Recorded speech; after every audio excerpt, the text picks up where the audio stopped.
Para degustar una buena entrevista se necesita 1 kilo de escucha, medio kilo de empatía, 200 gramos de buen humor y una cucharada sopera de sensibilidad.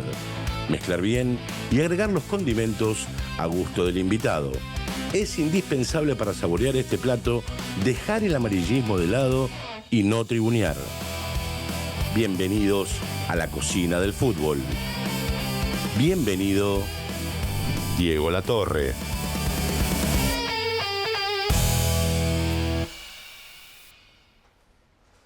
¡Borsa!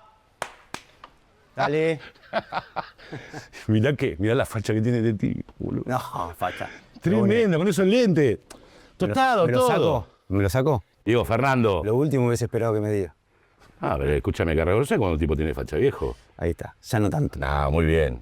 Mate sí. Sí, claramente. Gracias por venir a esta casa, Diego. La verdad que esta casa se llena de futbolistas, de exfutbolistas, de artistas que les gusta el fútbol. Y tenemos de acá en adelante una hora para hablar de tu vida. Digo, ¿no? Que quizás la gente conozca algunas cosas que no conoce del Diego Latorre, hoy comentarista, antes jugador. Hay una generación increíblemente, digo increíblemente porque yo ya estoy grande, que no te vio jugar. Yo sí te vi jugar. Le pasa a mis hijos. Solo me reconocen por mi tarea de comentarista. Como si antes no hubiese existido o hubiese tenido otra vida. ¿Y cómo convivís con ese paso del tiempo? Bastante bien. Me gustaría todavía estar dentro de una cancha de fútbol, claramente. Pero a veces me agarra, una depresión, pequeños bajones. Y miro algunas imágenes del pasado. Y pienso que es otra persona, que no soy yo. No me descubro en ese jugador que era. ¿Cómo te llevas con la cocina? Porque esto es un formato de cocina. Me gusta estar sobre todo en la parrilla. Para mí la parrilla es un lugar sagrado. Después la cocina, mi hijo incursionó, incluso creo que también tiene una tendencia, tenía las intenciones también de hacer algún curso, pero yo no llegué a eso. Pero sí, la parrilla para mí es un lugar como... Pero no sos un negado, no sos de los tipos que pasa por la de la cocina y es un lugar desconocido. No, para nada. ¿no? Si he visto a mi abuela cuando era muy chico cocinar, a mi mamá, y pasaba ahí al lado, y no era una casa tan grande, entonces siempre estábamos ahí compartiendo ese sector de la casa porque estaba integrado el living comedor a la cocina, entonces estábamos ahí, y yo participaba y veía cómo hacían las milanesas, un tipo bastante especial para comer yo. La cebolla la detesto. Es mi enemigo principal. Pero después tengo pequeños enemigos, por ejemplo, el ajo, el ají, el perejil. Todo lo que sea gusto fuerte. Pasa que también mi abuela y mi mamá me acostumbraron mal. Me hicieron un nene más caprichoso en ese sentido. Claro. Porque hacían milanesas para una parte de mi familia y milanesas sin ajo y perejil para mí. Eran milanesas, solo milanesas. Un caprichoso hermoso. Y sí. Bueno, de acá en adelante, Diego, nos vamos a charlar, a tomar algo, a cocinar juntos, a comer juntos. Esto es la cocina del fútbol y el protagonista es el señor que algo jugaba, Diego Fernando Latorre. Vamos, Diego. Vamos, dale, vamos.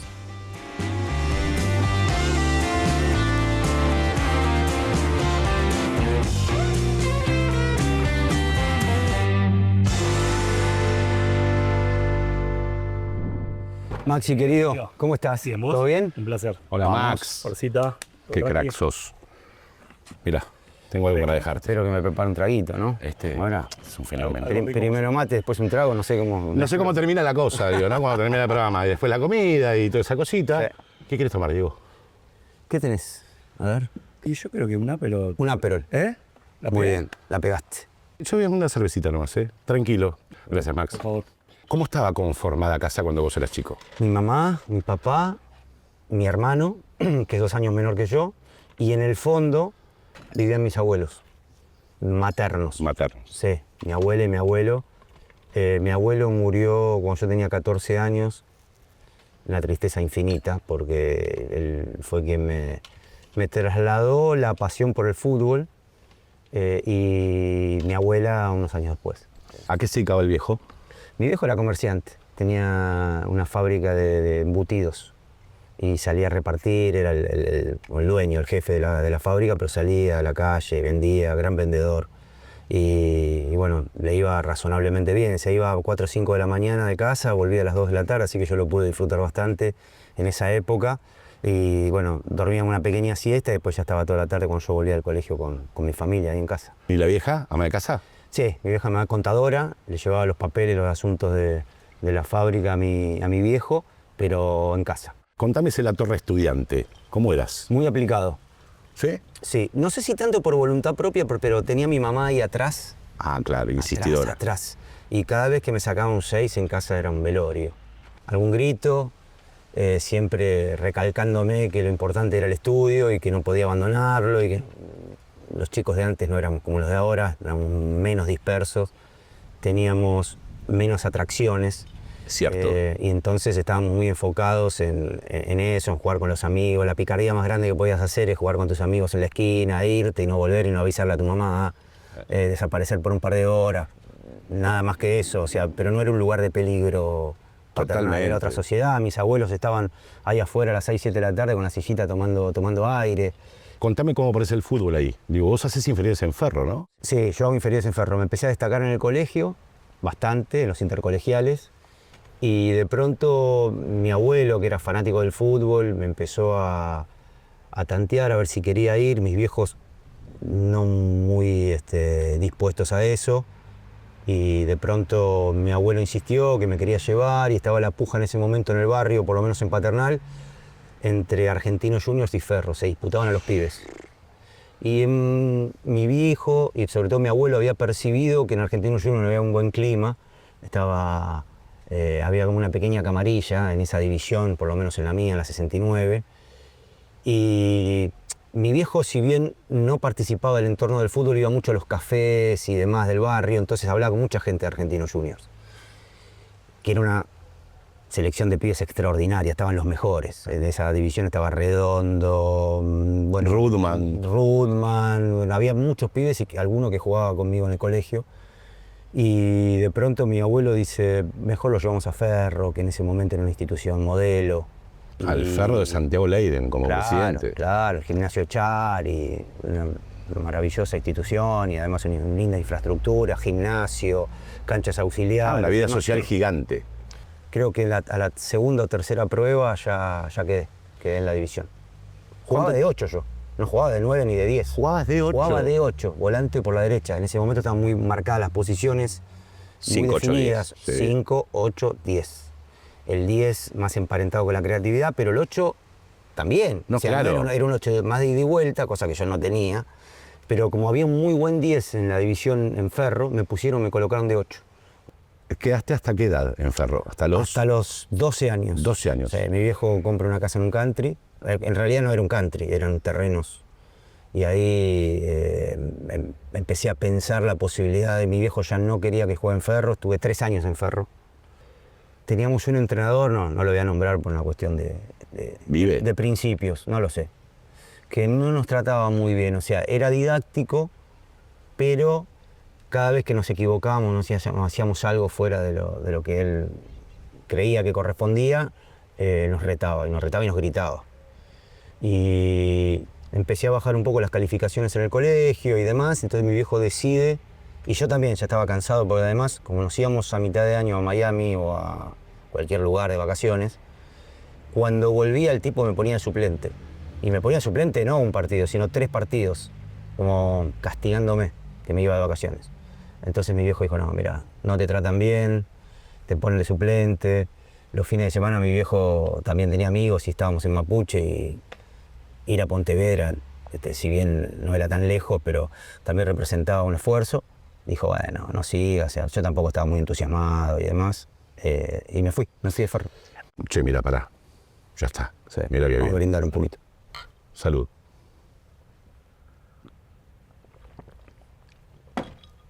Impecable, Gracias, Max. impecable. Recién algo Diego dijo en la entrada con respecto a las milanesas. Y cuando siempre acá el menú lo elige el invitado. Okay. Y cuando hablamos con Diego me dice milanesa a la napolitana. Sí, Me claramente. dijo milanesa a la napolitana. Así que vamos a comer milanesa a la napolitana y acompañada con una ensaladita, algo liviano, pero la milanesa napolitana garpa siempre. ¿Eh? Sí. Y prometemos no ponerle cebolla, ajo, nada que no te Por guste. favor. No, igual te digo una cosa, por más que no me lo prometas, si lo hiciste, yo tengo un tacto, empiezo a separar, ¿eh? No, insoportable. Empiezo a separar, Digo, perdón. no, queremos yo sé que no- la pase bien, dejate joder, dale, no, queremos que la pase bien. Así que, mire, pero sí me vas a ayudar en algo, ¿eh? Algo en la cocina me tenés que ayudar. No sos un tipo que, porque te pregunté a propósito Y me dijiste, no es un lugar desconocido para mí, vi a mi abuela, de una más, así que algo vamos a hacer. Bueno, dale. Una pavada, Dale, tampoco sí, te vamos... sí. No, me vas a pedir que... No te vamos a pedir construir la Torre Eiffel, digo, Claro. tiene que ser Que le ponga el una pan rallado a la milanesa, claro, no, por favor. tampoco está. Te lo pido. Con Diego Latorre, sí, nos vamos a comer. Gracias, Max. Por eso, gracias a vos. Dale, querido. Vamos. Quesos Lácteos Cabanelas, asegurando calidad para brindar un producto de excelencia.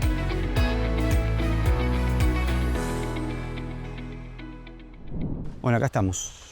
En este territorio que dijiste que no es desconocido para vos. No es desconocido, para nada. Así que, mira, tenemos, a ver, algunas cosas como para, si tenés ganas de hacer. O lechuga o rúcula la cortás, o empanás la milanesa, que estaría bueno. ¿Estaría bueno? Claro que sí. ¿Nunca empanaste una milanesa? No. La primera vez. Harina, huevo, pan. Una pavada. Yo bato los huevos y los rompo, como en mi casa. Sí, rompe los huevos. Sí. Que son bastante.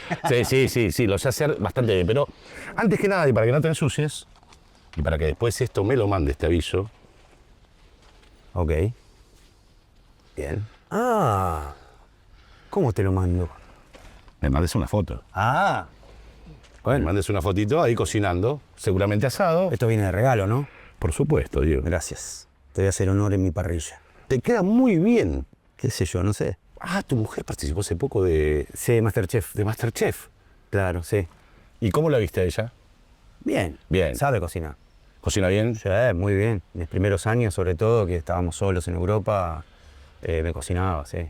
Bueno, Diego, mirá, A ver, fácil. Pan rallado. me escapé de Masterchef para venir acá. ¿Viste cómo es?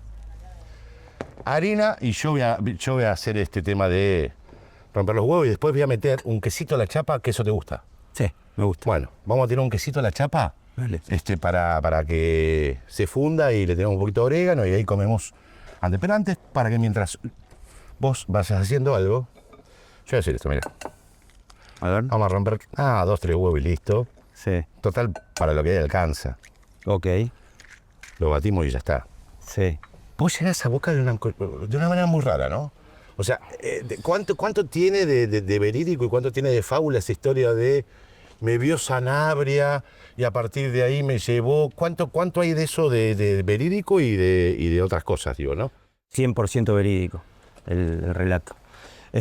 Nosotros, como te contaba antes, teníamos una casa de fin de semana y un par de años después ahí compra un terreno y se hace una casa Mario Sanabria, que era ojeador o tenía contactos con los dirigentes del fútbol amateur de Boca y me recomienda.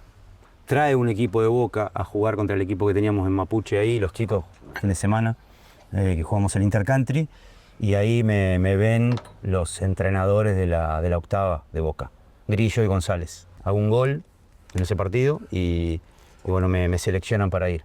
Después me citaron para ir a entrenamiento, fui un día al entrenamiento, todavía no empezaba el campeonato y veo un micro de escolares en la puerta, ahí en la Candela, del vestuario en la Candela. El naranja. El naranja. El típico naranja. Sí, y nos cargan a todos los chicos, dejo mi ropa en el canasto, yo no conocía a nadie, nos cargan a todos los chicos y nos llevan a La Hoya, un lugar en Ezeiza, para hacer un acondicionamiento físico.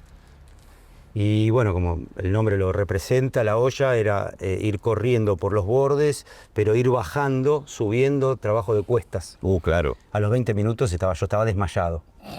No pude seguir el ritmo del entrenamiento. Claro. Entonces, bueno, ahí vamos al vestuario, volvemos a la Candela, me llevaba mi viejo y en el camino le digo, no voy más, no vengo más. Si esto es jugar al fútbol, no quiero jugar más.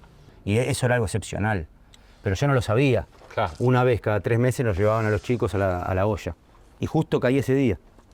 No, tremendo. Tremendo. Aparte me robaron la ropa, pues yo iba con ropa. Yo jugaba al tenis, a la par del fútbol jugaba al tenis. Me robaron la ropa. Las medias manchaditas de polvo ladrillo. Hola, dije, zapatillas Les, remera Les. El Les era la marca, ¿no? Claro, sí. Y le dije, no, no estoy, no quiero. Está buenísimo donde te metiste. ¿Por qué digo, no? Porque uno siempre imagina el bullying del lado al más humilde Claro, muchas no. veces. Claro.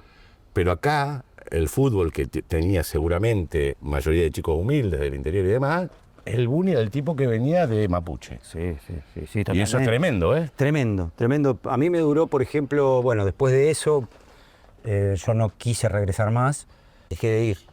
Pasan los días y me llaman los directivos de Fútbol Amateur, me llama Grillo, no sé si Grillo González, y me dice, ¿por qué no volvió Nene? Y porque le digo, yo no estoy dispuesto a esta matanza del entrenamiento. No, pero quédese tranquilo, que nosotros le dimos condiciones, venga un jueves que hacemos fútbol.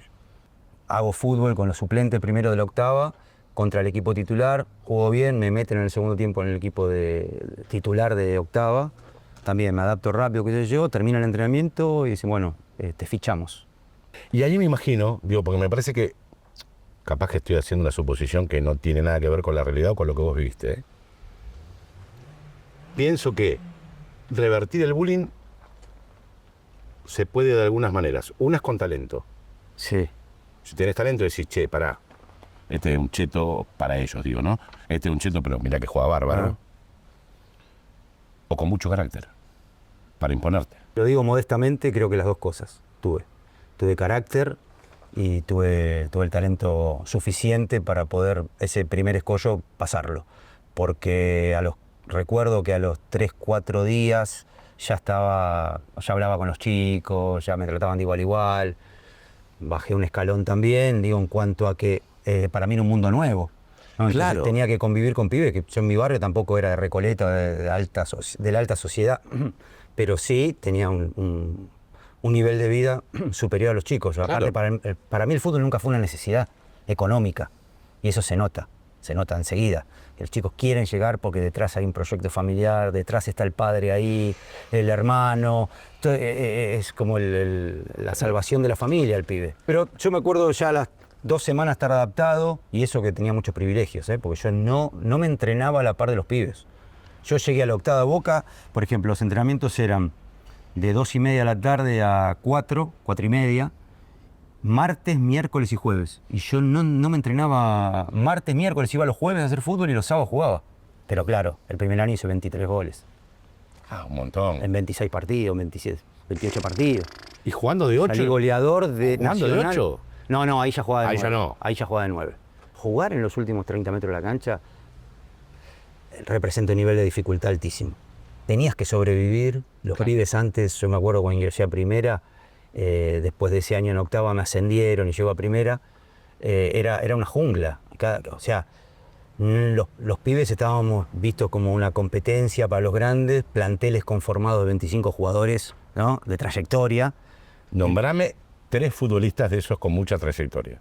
Marangoni, Perazo, Comas, Graciani, La Chancha Rinaldi, Pasucci, Krasowski, Radina, Yunta. Y sí, porque tenían 10 años, 15 en Oh, primera. mamá. Aparece un pibe de 18 años ahí, Y imagínate. encima que te hace tiqui, tiqui, tiqui, tiqui, ¿no? Sí, Mamá. sí, era un desafío, Diego, lo tenés clarísimo y creo que ya lo has contado, pero debut en Boca. Nos llama el Toto Lorenzo, no sé si él, no recuerdo bien quién, y convoca a 5 pibes de las inferiores para entrenarse con la primera el martes, previo a mi debut. Y ahí, bueno, entendimos que algo estaba pasando y se dio todo de forma muy veloz, casi inesperada, porque entrenamos el martes, miércoles hicimos fútbol y yo ya jugué como rival de los titulares. Y recuerdo el viernes, antes de la citación, en casi uno de los últimos entrenamientos antes del partido, pues yo, claro, descubrí, bueno, noté ahí que había un masajista y me dolían las piernas de tanto correr y demás, entonces me subo a la camilla de masaje. Subo a la camilla antes de previo al entrenamiento.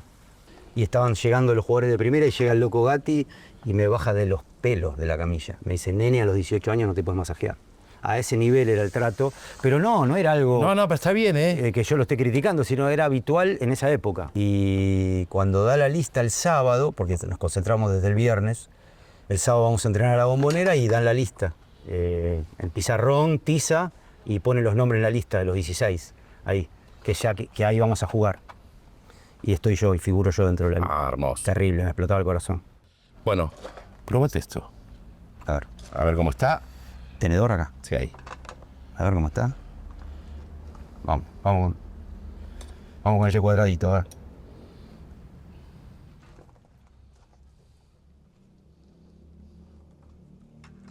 Impresionante. ¿Vamos bien? Muy bien. Vamos a para acá. Lo van a ver ahora, Diego, porque Diego va a empanar milanesas. Desgraciadamente me van a ver. Yo batí los huevos, te tiene que hacer cargo del otro, pa. Bueno. Es así. Dale. Dale. Ningún problema, no tengo miedo. Ahí está. Esa es la frase. No te tenemos miedo. No tenemos miedo, milanesa.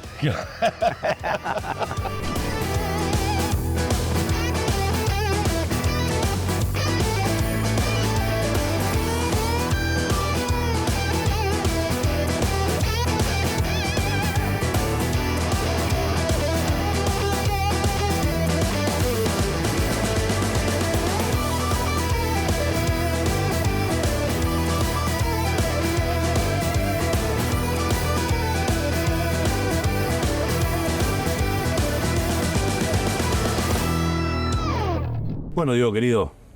Vamos a brindar. Salud. Salud.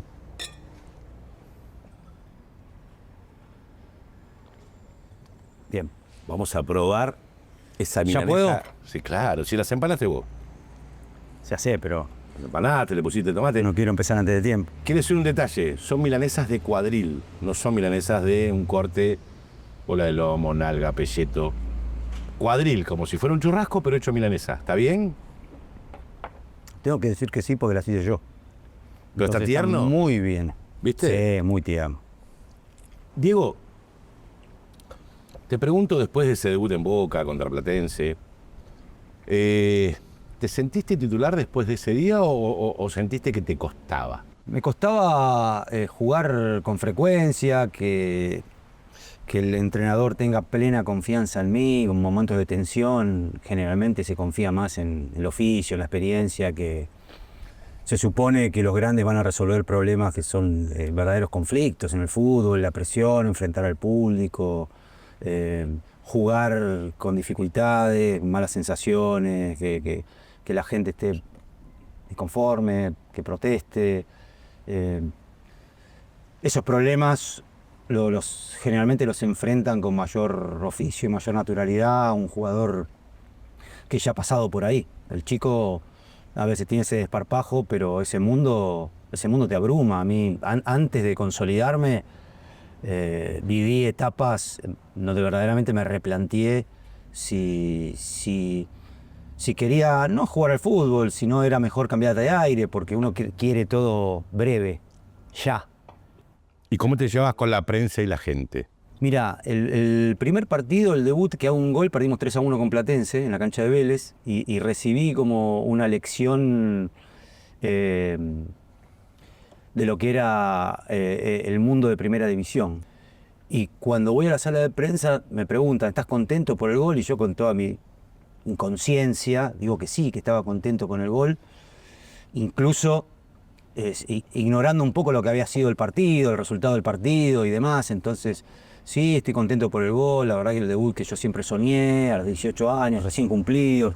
Y el martes, cuando volvimos al entrenamiento, me agarran 3 o 4 muchachos y me dicen, nenes, el domingo perdimos. Que hayas hecho un gol vos es lo de menos, pero perdimos. Así que acá primero Boca, primero el equipo, no vos. Lo tuyo fue un accidente, un gol, acá perdimos. No hay ningún motivo para estar conformes ni contentos. Entendiendo eso, ¿el mundo Boca es distinto a todo lo que viviste? Sí. Da la sensación que siempre estás en el ojo de la observación de todo, cualquier cosita, cualquier detalle, cualquier actitud en un entrenamiento, en el vestuario, ni hablar, ni una relación con la derrota espantosa, ¿no? Si en otros clubes es espantosa, en Boca lo tenés que multiplicar por 10. Te sentís miserable, culpable, te sentís el actor principal de una película de terror, prácticamente, porque todos te hacen saber que perdiste, que jugaste mal, y enfrentar ese mundo es difícil, en la calle, el periodismo, los dirigentes, el entrenamiento posterior, al entrenador. ¿Cuántas veces te fue a apretar una barra, la barra de Boca? A mí directamente ninguna. Ninguno. No, porque yo en ese momento, cuando Eras chico. la barra tenía libre acceso, No sé si porque los dirigentes le abrían la puerta o ellos mismos, que estaba el abuelo y demás. A mí me corrían siempre en costado, porque bueno, yo jugaba bien, era la promesa de Boca en ese momento y no era responsable. Se supone que siempre en un grupo de tanta gente con trayectoria los responsables son los más grandes. Entonces eso un poco te desliga y veía eso afuera, que para mí era un mundo completamente desconocido. O sea, nadie te enseña además a participar de ese mundo. No hay un libreto en las divisiones inferiores. Por ahí tenés técnicos que te ayudan a crecer como jugador, estás armado, creo que la construcción del carácter también es paulatina, pero cuando llegás ahí, es como que todo lo anterior te sirve de bastante poco para enfrentar ese mundo. Es que estamos hablando de tipos que generan miedo y tipos que muchas veces van armados. Sí, recuerdo antes del Mundial 90, por ejemplo, cuando entró el abuelo a pedirnos dinero para viajar, antes de un partido con River. Bueno, a mí me llamaban por teléfono en la semana a veces, ¿no? Lo de la barra. Pero siempre con este tono, decile a tus compañeros que el domingo hay que ganar. No era una acusación directamente a mí, decile a tus compañeros. Y me fui dando cuenta que todo eso a mí, a la hora de subir el túnel y pensar en el partido y ver a la gente y con todo lo que significa en la cabeza de un jugador jugar para 60.000 personas con la camiseta de Boca, me llevé bastante bien con todo eso. O sea, puedo decir que mi cabeza... hace muy poquito vi la serie de Luis Miguel y me sentí muy identificado con lo que estaba pasando. ¿Por qué? ¿Por la exposición? Claro, Luis Miguel en un momento va a hablar con Frank Sinatra y van a tomar un café a ver si Frank Sinatra aceptaba que él pueda hacer un dueto con él.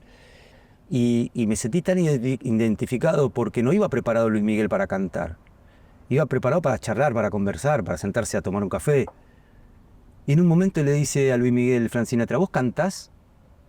Y él le dice, lo intento. ¿Lo intentas? Ahí está el piano.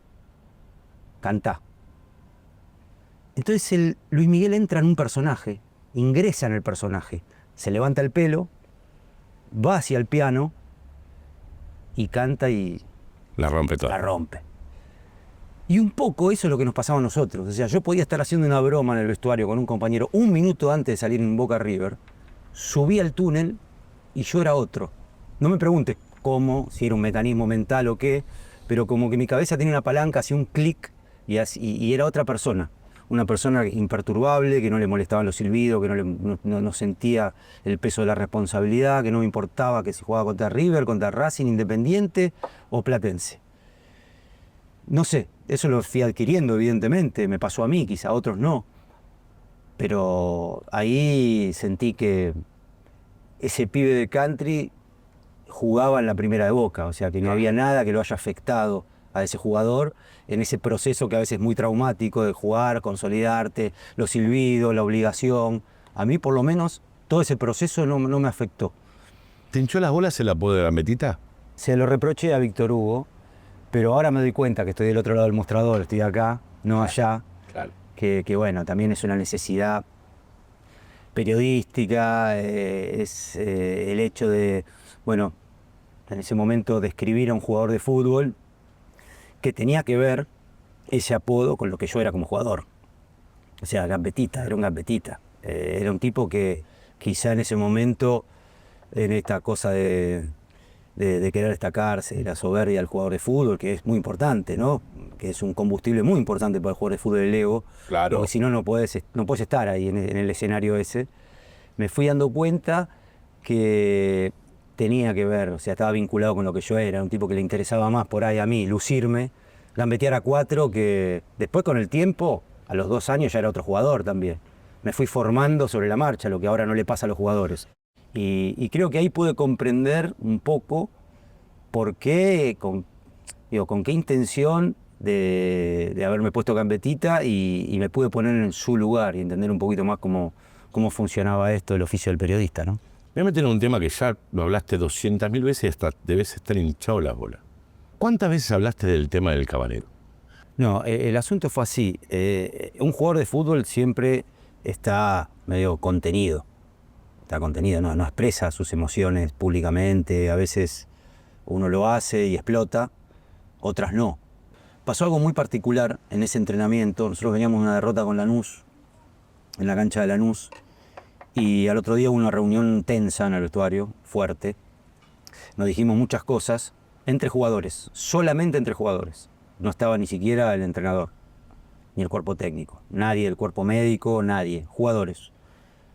Terminamos la reunión, nos bañamos y yo subo al auto, prendo la radio y un periodista empieza a contar con lujo de detalles todo lo que habíamos hablado en la reunión.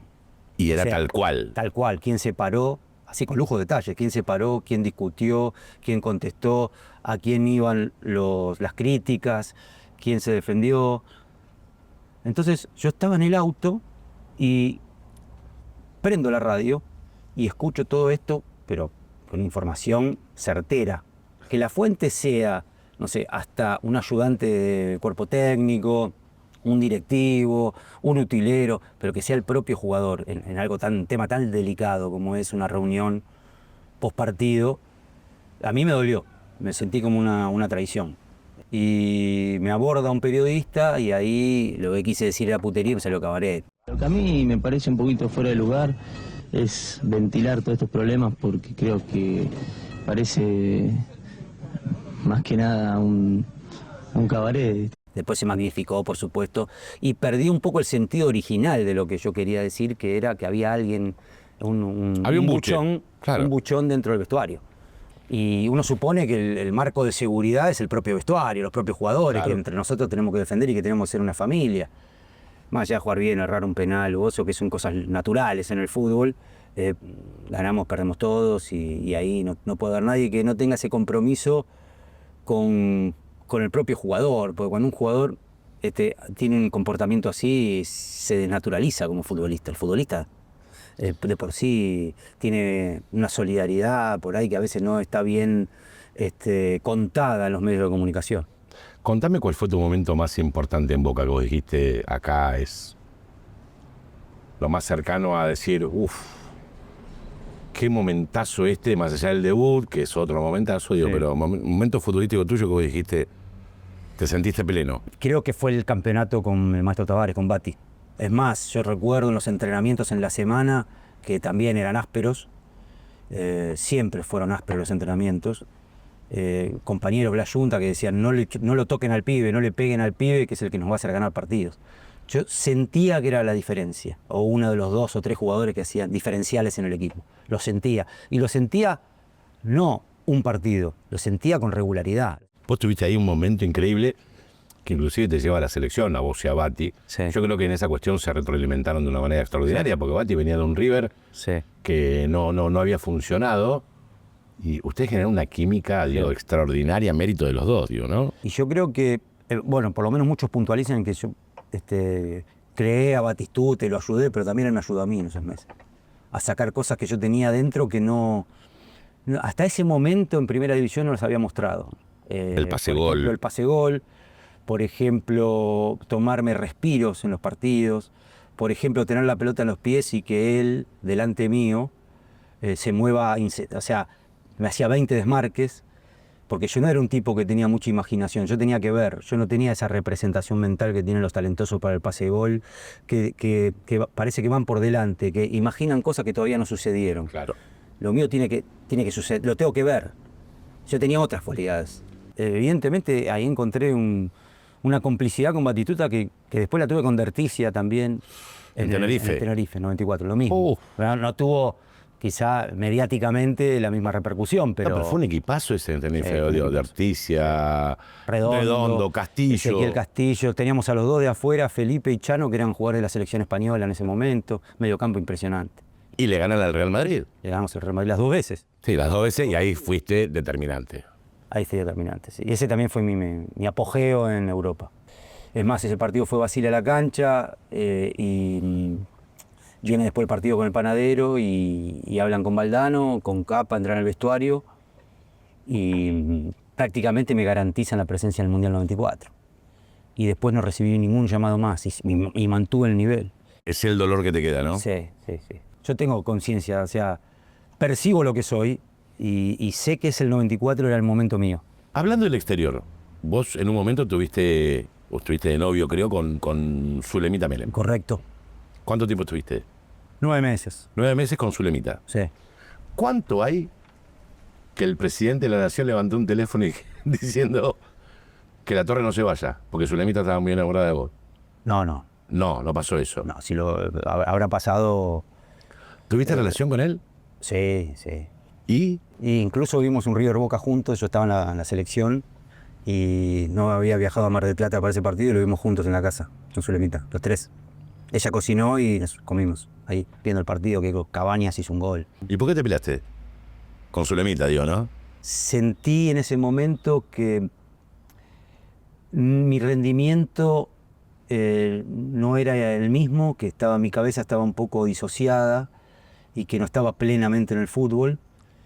Y entraba a la cancha y sentía como... Porque no era una relación ambiente oculta, o sea, una No, relación sí, pública. Las hinchadas me volvían loco, las hinchadas de San Lorenzo. ¿Qué te gritaban? No me acuerdo el cantito, pero sí me hicieron uno que rimaba y todo, divino.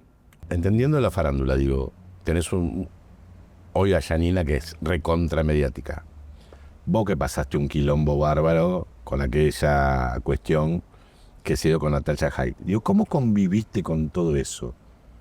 ¿Cómo conviviste con todo eso? Digo, porque, a ver, pasaste por un montón, ¿eh? Pasaste por el fútbol desde hacerle así la hinchada de Boca, pasaste una expulsión en un clásico Independiente Racing, digo, pasaste de las declaraciones de esas, digo, vos no eras un tipo de, como diría Aníbal Fernández, arriar con un palito, vos no eras un tipo de arriar con un palito. No. Entonces digo, ¿cómo llevaste todo eso? Digo, que a cualquiera lo hubiese desmoronado, porque son piñazos que a cualquiera, hoy lo tenés 3 metros bajo tierra, con responsabilidad más o menos tuya, no estoy hablando de No, responsabilidad. por supuesto, no. Siempre Estoy hablando de cómo vos absorbís eso. Creo que hay algo en el fondo de mi carácter que me permitió salir de todo. Y eso me lo dio el fútbol, por eso es un agradecimiento total.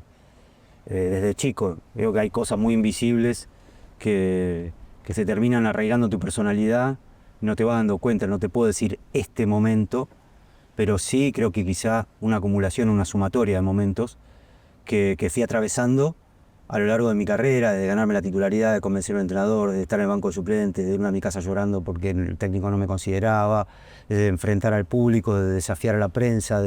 Yo creo que eso... ¿Te puedo preguntar una diferencia? Sí. ¿Por qué? Porque vos, futbolísticamente, de última, sos vos. Y te putea con uno, te putea con otro. Sos vos y un equipo, pero bueno, sos vos parte de un equipo. Otra cosa es vos, con tu pareja, con tus hijos, con el quilombo. Eso es otra cosa. Digo, Sí.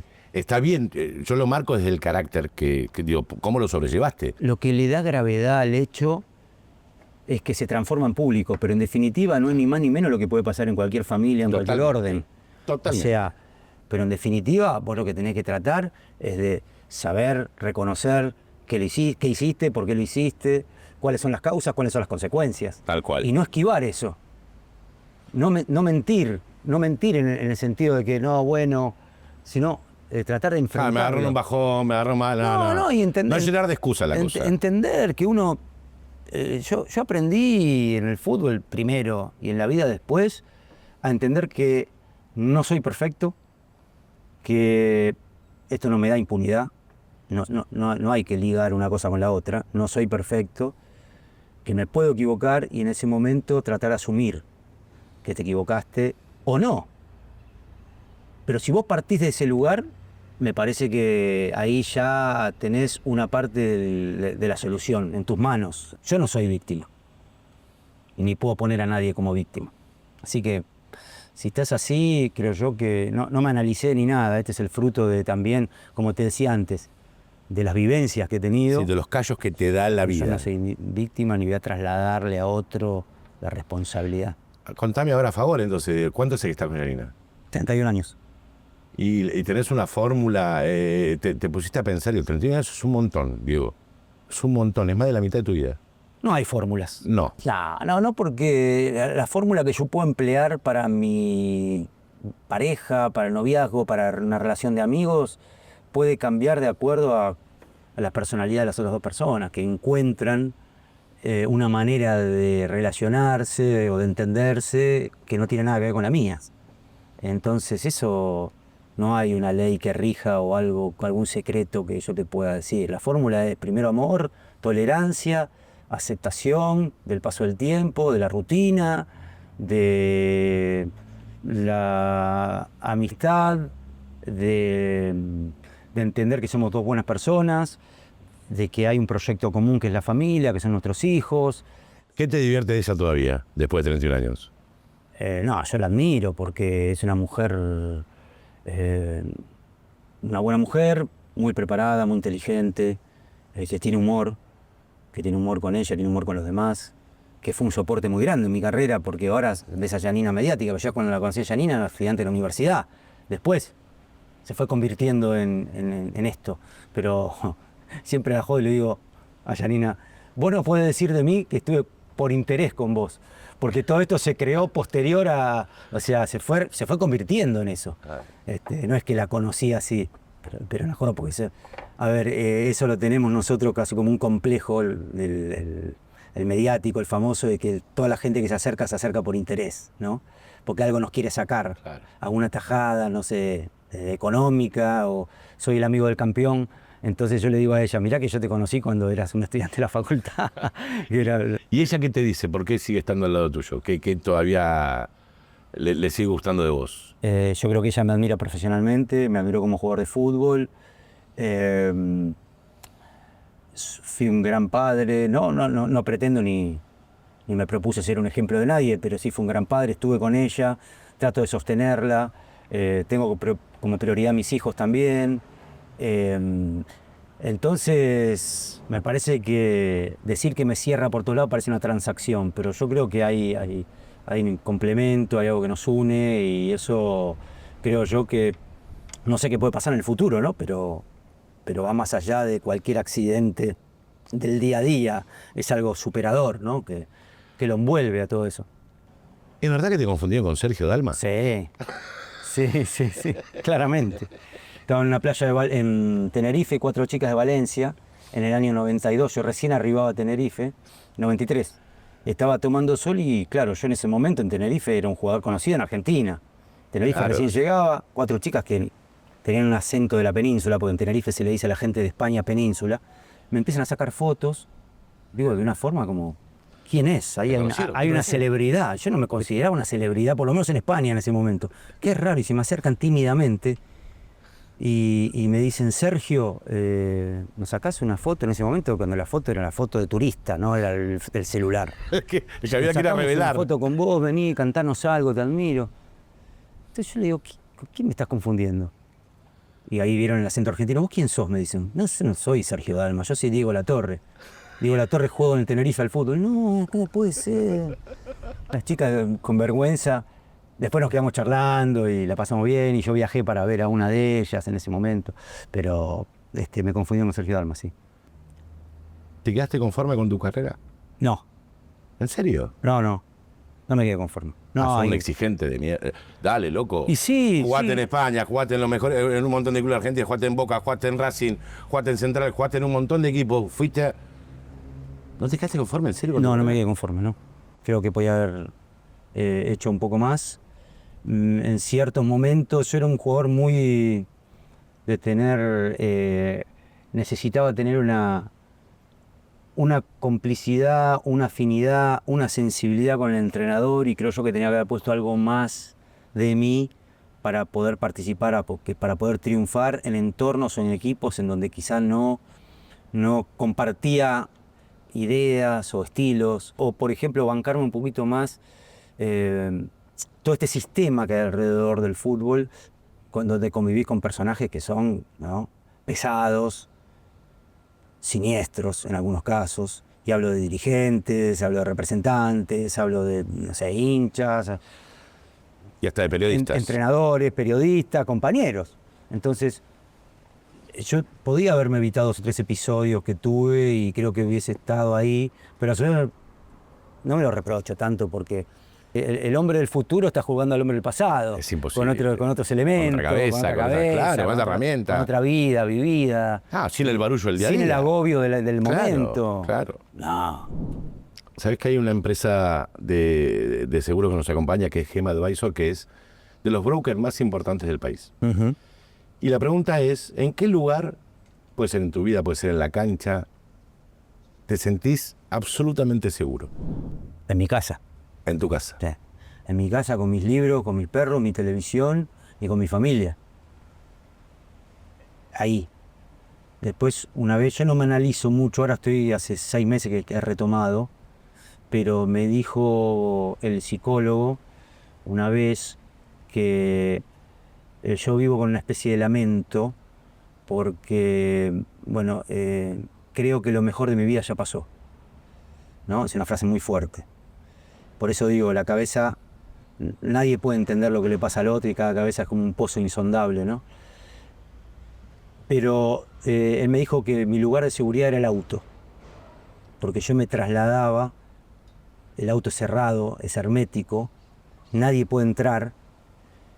No sé, esa imagen, a mí me voló la cabeza, ¿no? Era el auto. Fuerte. Sí, y que tenía que salir, que tenía que abrir la puerta en algún momento porque tengo que salir de esa zona de confort, de esa seguridad, o de esa sensación de peligro que hay en el de afuera, ¿no? En el de afuera que me puede generar a mí, ¿no?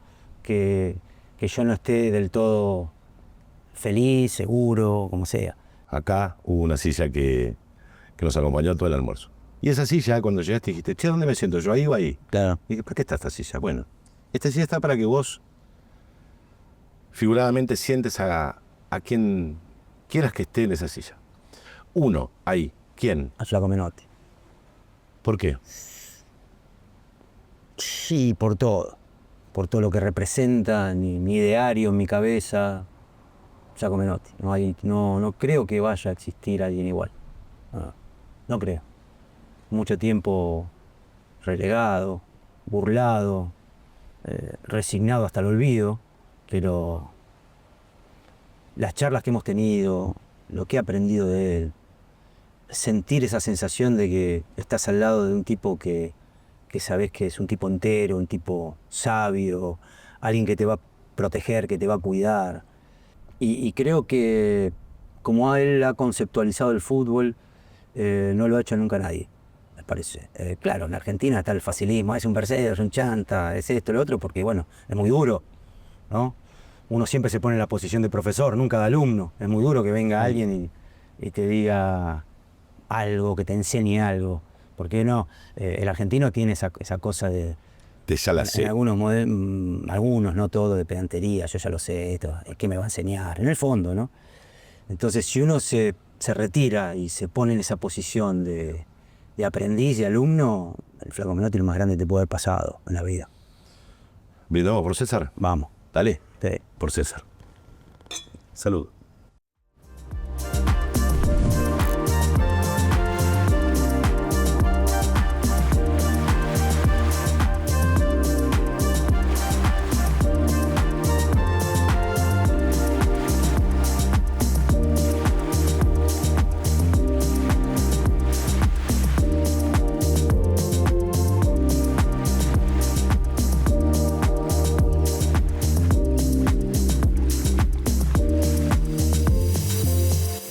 Gracias por todo este ratazo.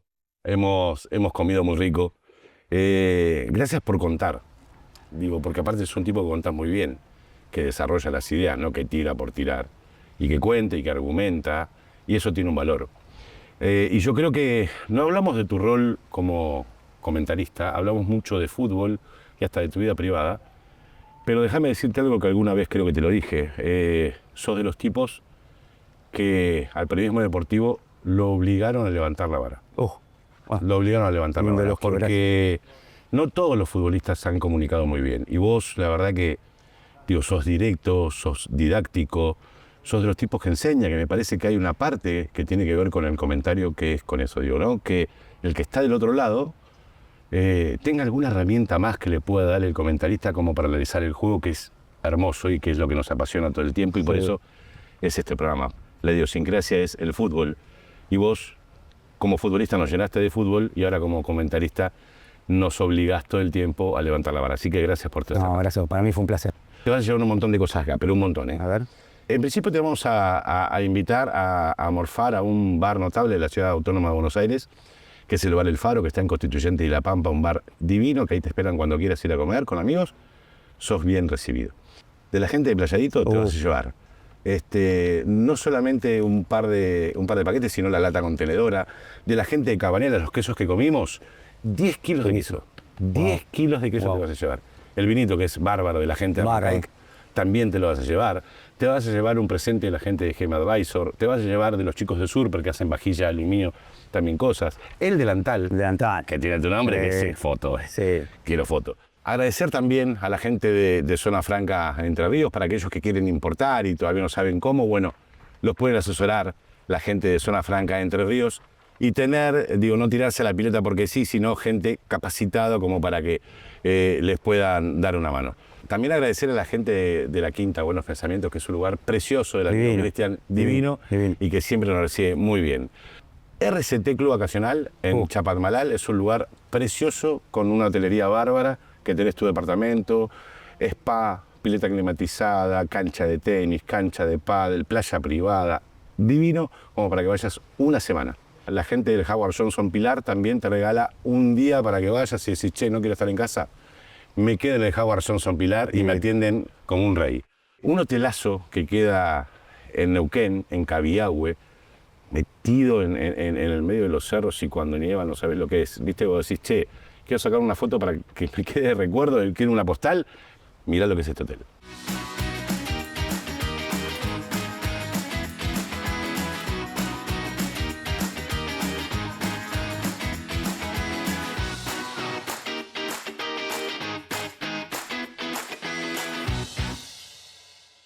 ¿Cómo te llevas con las caricaturas? Bien. El amigo Jorge Estefanía, ¿sí? Que es un caricaturista de la costa, como comentarista, no como futbolista. Mira. Mira. Ah, qué bueno está. La amiga Laura Yusen, que nada, es una dibujante extraordinaria, también te regala esto con un grito de gol tuyo. Y mira. Ah, un gol que le hice a Colón. En la cancha de Boca. ¿En qué club? Del fútbol argentino. Mirá que jugaste en un montón de lados. Sí. ¿Que no jugaste te hubiese gustado jugar, Diego? ¿De la Argentina? De la Argentina. Ah, y mira, yo estoy siempre emparentado por mi paladar futbolístico, por lo que siento por el fútbol entre River e Independiente, y jugué en Boca y en Racing. Sí. Pero bueno, ¿en qué equipo te hubiese Y gustado? yo creo que por lo que viví de pibe, en Ferro me hubiese gustado jugar. Pero bien, ¿eh? O sea, entero, volviendo con energía, con ilusión. Mira, Ah, gracias a la gente de Nico Sports y también a la gente de prensa de Ferro. ¿Sí? Porque esta... ¿Con qué número? y yo estaba identificado con el 11. Bueno, ¿Tiene el 11? No me diga. Ah, bueno. 11 y la Cartón torre. lleno. Divina. ¿Sí? Me la voy a poner, ¿eh? Esta es suya. Gracias. Qué lindo regalo. Y el club que más te identifica en la Argentina, definitivamente, es Sí, Boca. sí, sí. El club donde debutaste en primera, donde ganaste títulos, donde has pasado Momentos. grandes momentos. Sí, lindos Y momentos. momentos inolvidables Sí. para Boca y para el fútbol argentino. Sí. Bueno, esta, que mirá, también tiene tu nombre y tu número, pero esta nos vamos a quedar nosotros, así que te supuesto. vamos a pedir que nos dejes algo y las vamos a guardar con mucho afecto. Por ¿te supuesto. parece? ¿La firmo? Por favor.